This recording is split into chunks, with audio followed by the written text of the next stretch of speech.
ये भारत की जनता है, इसे न प्रधानमंत्री से मतलब है न प्रधान विपक्षी से।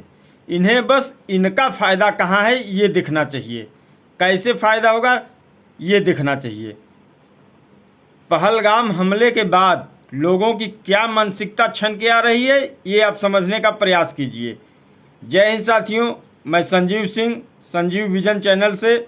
आप चाहें तो ये वीडियो हटा सकते हैं, लेकिन अगर आप देखेंगे तो शायद आपके दिमाग में कुछ नया नया चलने लगे। साथियों, हो क्या रहा है, पहलगाम में हमले हुए 2 दिन तक मैं चुप था, अध्ययन करता रहा कि लोग क्या क्या राय रख रहे हैं। अध्ययन में ये सामने आया कि कुछ लोग तो सिर्फ ये कह रहे हैं कि अगर भाजपा की सरकार न होती तो ये हमला ही न होता। तो अगर कश्मीर में आतंकवादियों से बचने का सिर्फ यही तरीका है कि भाजपा को हटा दिया जाए, तो आप लोग उस पर काम कर सकते हैं। कुछ लोग ये कह रहे हैं कि जब जब भाजपा सत्ता में आती है बड़े आतंकवादी हमले होते हैं। संसद पे हमला हुआ और तमाम एग्जाम्पल देते हैं, पुलवामा केस, उड़ी, तमाम लफड़ा बताते हैं। आप उस पर भी अपनी विचार रख सकते हैं। कुछ लोगों का ये मानना है कि वक्फ बिल के पास होने के तुरंत बाद ही ये मामला क्यों हुआ। आप उस पर भी अपनी राय रख सकते हैं।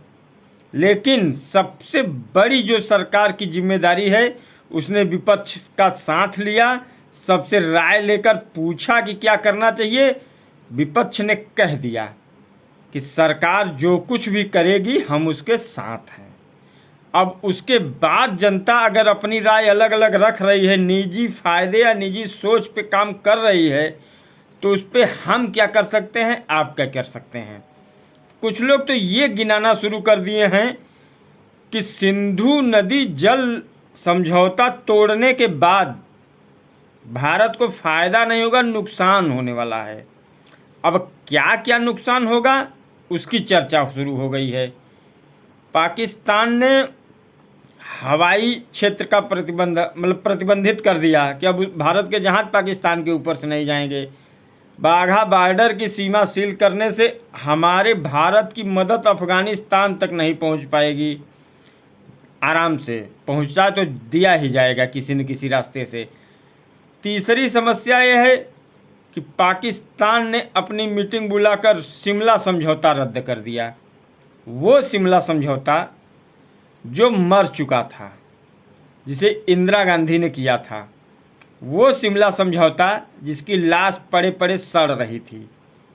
बस पाकिस्तान ने किया क्या, उसका अंतिम संस्कार कर दिया अपनी तरफ से। और ऐसे शिमला समझौते को बहुत पहले ही भारत सरकार को रद्द कर देना चाहिए था, लेकिन किसी सरकार ने हाथ नहीं डाला शिमला समझौते पर। अब उसका प्रभाव ये होगा कि शिमला समझौता की वजह से उसमें था कि पाकिस्तान और भारत मिलजुल कर रहेंगे, कभी लफड़ा नहीं करेंगे, कभी झगड़ा नहीं करेंगे। लेकिन हम जब से जानने लायक हुए हैं, पाकिस्तान हर बार बार चाहे जिसकी भी सरकार रही हो, हमेशा भारत की नाक में दम किया रहता है और आगे करता रहेगा। ऐसे में अगर हम अब दृढ़ होकर अपने देश के लिए, अपने लोगों के लिए अगर मानसिक रूप से उनका सपोर्ट नहीं करेंगे, तो कहीं न कहीं देश बिखराव की स्थिति में आ जाएगा और यहीं पे कुछ न कुछ विभीषण मिलेंगे आपको।